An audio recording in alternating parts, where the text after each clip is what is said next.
I'm Johnny Ricci. And I'm Jacqueline Ricci, and we're the owners of a company in Boone County, Indiana called the LadyBug Pest and Wildlife Control. Our passion is helping people solve and resolve any pest or wildlife issue they may be experiencing. Our projects range from ants in the kitchen to 1,000 bats in the attic. Johnny and I, we love a good challenge. It's fun for us to solve a problem that no one else can.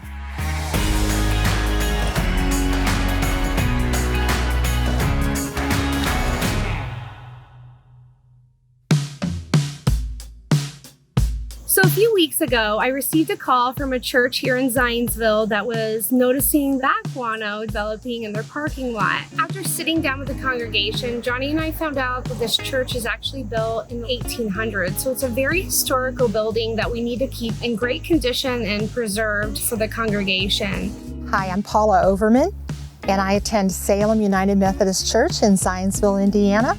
Our little country church here along the Fishback Creek has been in existence since 1834, where our parishioners were meeting in the cabin homes. And in 1849, we built our first building. In 1885, we built our second building. And in 1914, the west wall was moved out to expand seating in the congregation. We'd grown enough, they needed more seating. And that 1914 rededication of the building is when we gained our beautiful stained glass windows. I think one of the things that adds to the quaintness of the church and the perseverance of the church is there are many members attending today, myself being one of them, that have multi-generational connection in the church back to founding members. It's hard to eliminate nature when you're out like this, and it is an old open building. We have a church bell that we ring every week, and we have pulled the rope down and there have been bats on the rope. It's been in the last 9 months, I would say, that it was more noticeable, and I think the fact that we weren't coming and going from the building as much because of the lockdown, and we weren't supposed to meet in the building because of COVID. I think the bats thought they owned the building. So when I showed up, I found massive amounts of guano outside the structure, a lot of entry points. So tonight, we're gonna do a bat watch just to find out how many bats we're actually dealing with.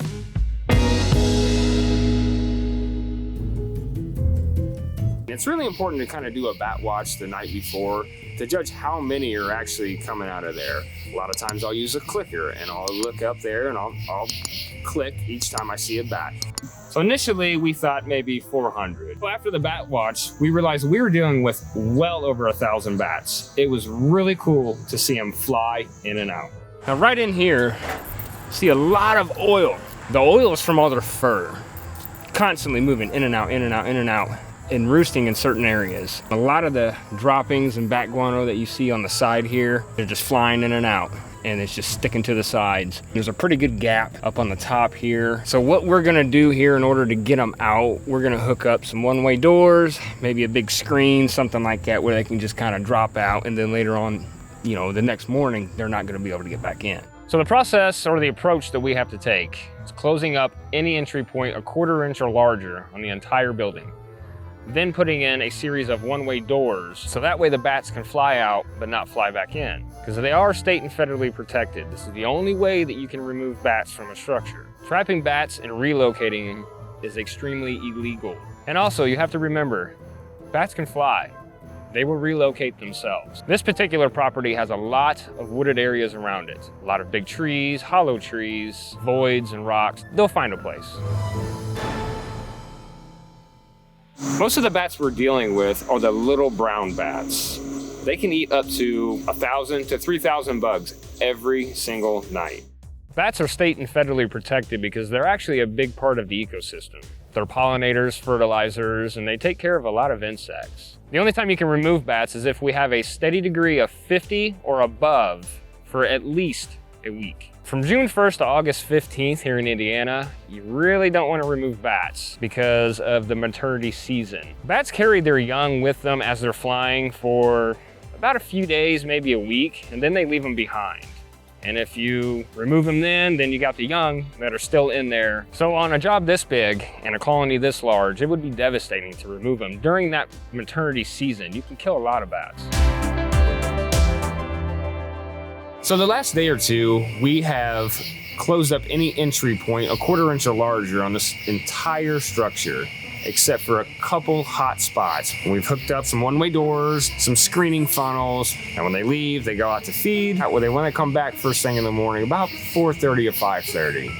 And they want to go back in and sleep for the rest of the day. Well, they can't figure out how to get in.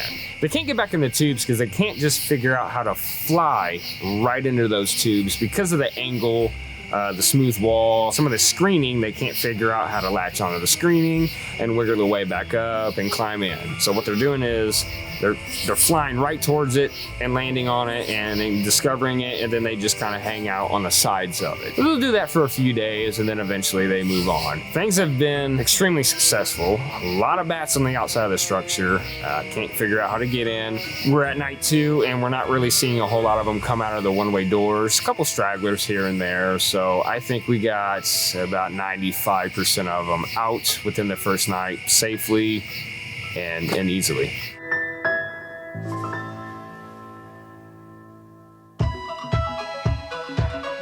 Once you've got this all sealed back up, okay, now you're looking at remediation of what's left behind whenever you've had years and years of bats. What's that going to take? It's a long process for this one. A lot of times we go into certain homes. It's pretty easy because, they haven't been there for over, decades. Yeah, we basically have to scrub and clean every ceiling joist, truss in the attic and space like that, suck it all out. Hazmat suits, full gear. It's very dangerous. So we're going to be in that today? Definitely, yeah. Definitely. Yeah, no one goes in without the respirators. Right, so why do you need a respirator like this? Histoplasmosis, things like that, respiratory diseases, and then not to mention touching everything. You really don't want to mess with that stuff. Sure. It can be bad. When we start the cleanup process, we have ventilators, air scrubbers that are going to be in the structure cleaning air for us up in the attic so that we're getting at least some kind of fresh air up there. Even though we have the hazmat suits on, the air quality is just not okay up there. And we need to make sure that what we're doing up there doesn't affect anything down below, as far as carpets, any kind of furniture. The number one call that we get is, we just had an inspection, we're selling our house, and the inspector found guano in the attic. They'll have no idea that they've had an infestation for years. Bats are really, really quiet. They don't make very much noise. The only noise that you can hear is really scratching. If you have a larger home, you're not going to hear that. Right. So a lot of people just have no idea that they even have a problem until it's too late. So making sure that you are constantly checking the exterior of your home for any entry points is really important. So we're going to suit up and go in. Yeah. We are. Okay. You excited? I'm excited. You should be. So excited.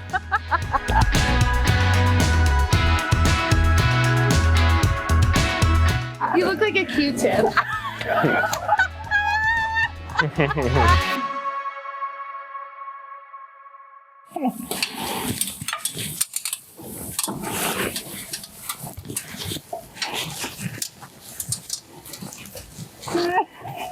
Come on up.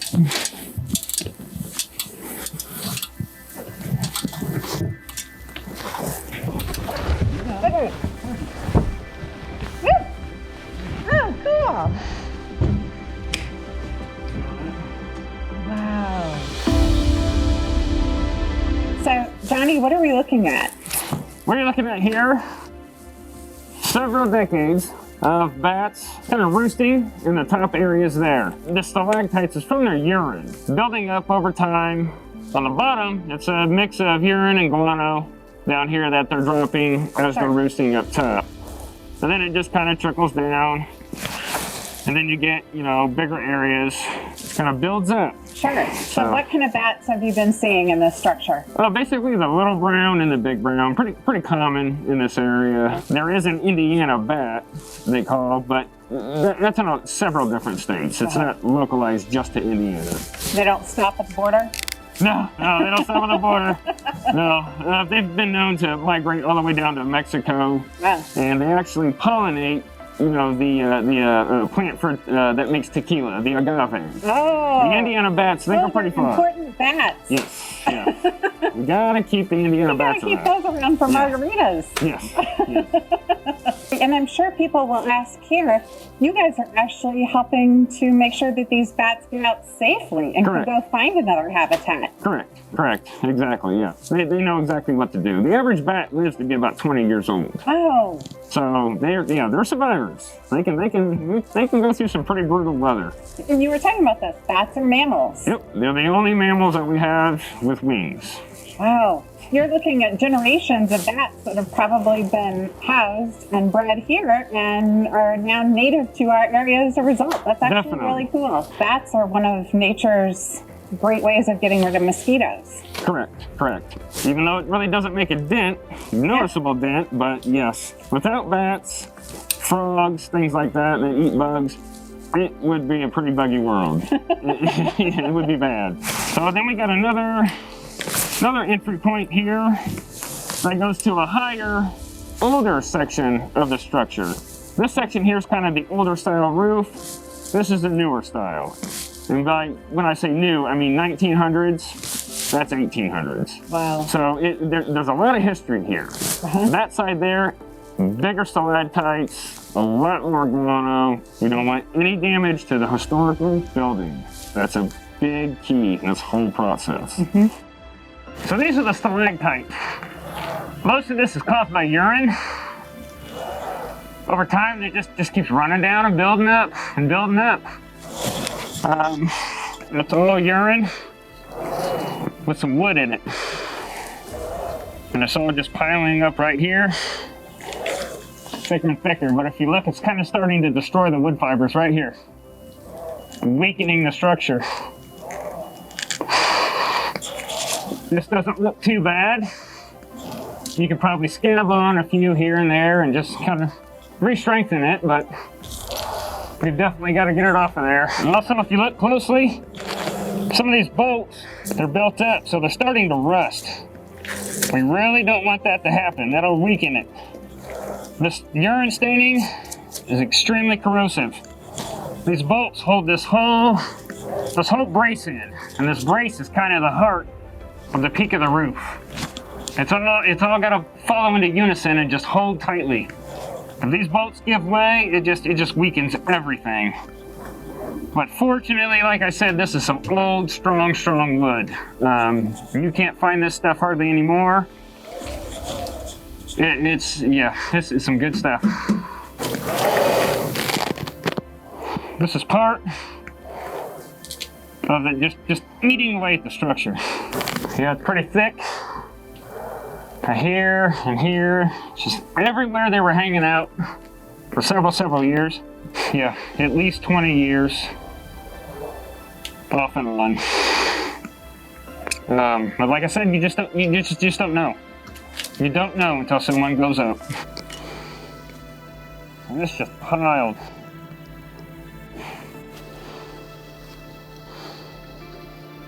You can see some of the older stuff down here.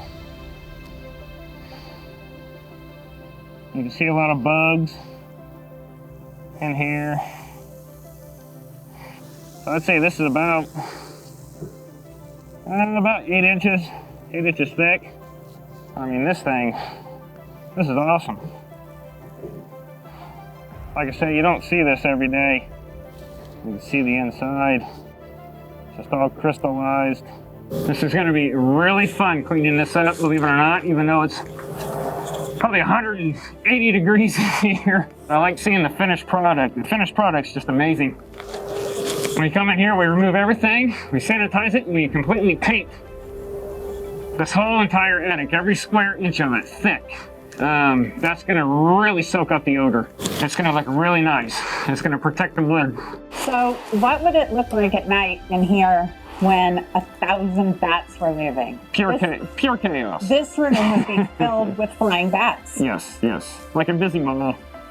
Yeah, like a real busy mall. Right in this area here, just for simple demonstration, If you want to be able to tell the difference between bat, guano, or squirrel, or mouse, or something like that, if you are in your attic space, always wear a glove.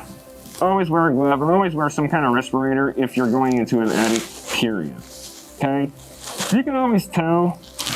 You can grab quite a bit of it. This is a larger case. It looks like it almost looks like that fake snow in with it. It's shiny. It's like a lot of crystals, like really crystallized. It's all the exoskeleton from all the insects that they eat. This is a little older batch, so it's a little bit harder, but you can crush them. And now mice droppings and squirrel droppings and things like that, they would be hard as a rock. You can't crush those. And it looks like a bunch of little diamonds. Yeah, you see my hands? It's just... Yeah, it almost looks like glitter. Yeah, yeah.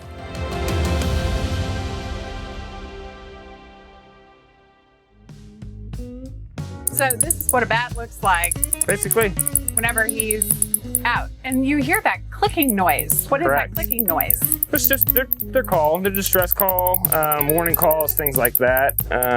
Pretty loud. And It is. Yeah, they get all good and worked up, and I can see, they got extremely sharp teeth. Yeah. Extremely sharp. This guy is not happy. He's definitely a biter. You got to wear pretty thick gloves when you handle these things. And you can see how big the wing is and how thin. So they got, an index finger, they got a thumb, they got an elbow and whatnot here towards the back. Soft fur, extremely soft. But as you can tell, he is not happy. He is a biter.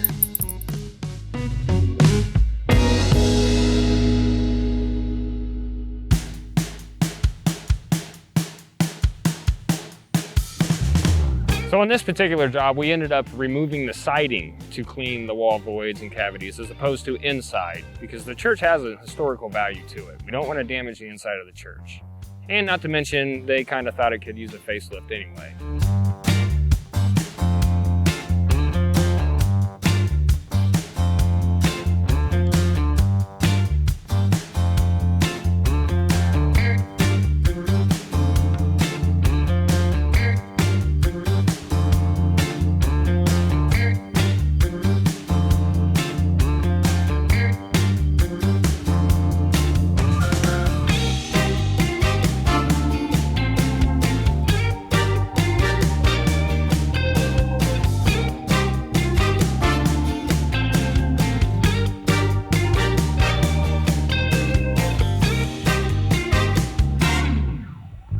So today is a cleanup day. So what we have is these tubes that are gonna go in, go up into the attic space.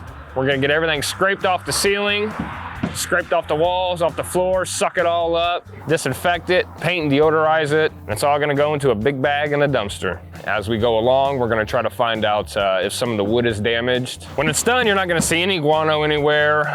The entire attic's gonna be clean, sanitized, and it's gonna be painted white for the odor. It's gonna really suck out that odor. So when you go up, you're not gonna smell any of the smells that were there before.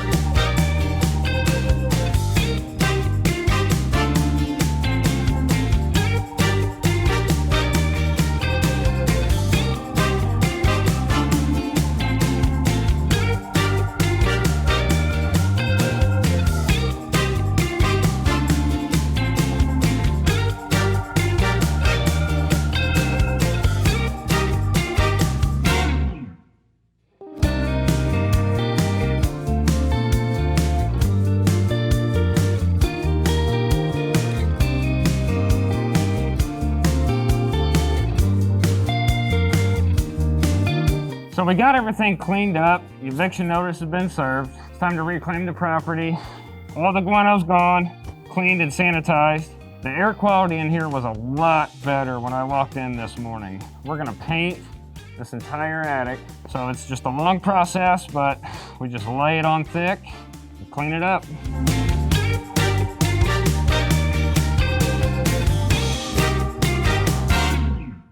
So now that we got all the guano out of the entire church, we're gonna check out what's inside this bag. There is a ton of it, and it is heavy.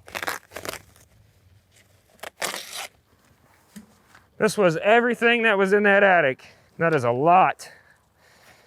It is heavy, thick, just so much. That is pure bat guano. Makes good fertilizer. So today we're back up here. We got everything cleaned up, got everything sanitized. Smells great up here. The air quality is night and day difference. Painted white. We got all of the guano out, all the stalactites scraped off. So today, what we're gonna do is we're gonna start blowing in the insulation, so that way they stay nice and warm this winter. And we have our meter sticks down here. Code is R38. We'll probably bring it up to an R49, some places maybe an R60, just because we wanna do a good job. We kinda do a little overkill. But that's where we're gonna start today and get her all finished up.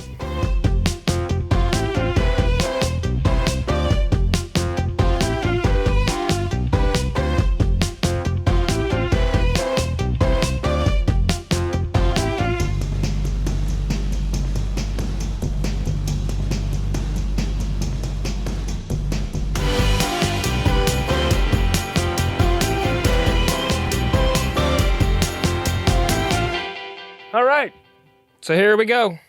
Job well done. Nice and clean, insulated, no bats, no critters.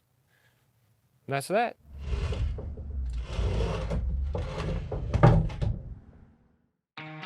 It's hard to imagine that just a few short months ago, this building was inhabited with over 1,000 bats. And to see it now makes us so proud of the work we've accomplished. Johnny and I really enjoyed working with the congregation on this project. They were such a pleasure to work with. A project this size takes a lot of attention to detail. We're really proud of our crew for being able to remove over 1,000 bats from the structure and give this congregation back their church. Looking back now at that first night when we did the bat watch and realized we were working with over 1,000 bats, it's amazing to see the transformation that's occurred in just a few short months. Here, removing all these bats, taking off the siding, and putting it all back. This is a once-in-a-lifetime project that I'm excited to share with our community. Thank you for coming on this journey with us, and make sure to follow us on all of our social media sites to see all of our upcoming videos in 2021.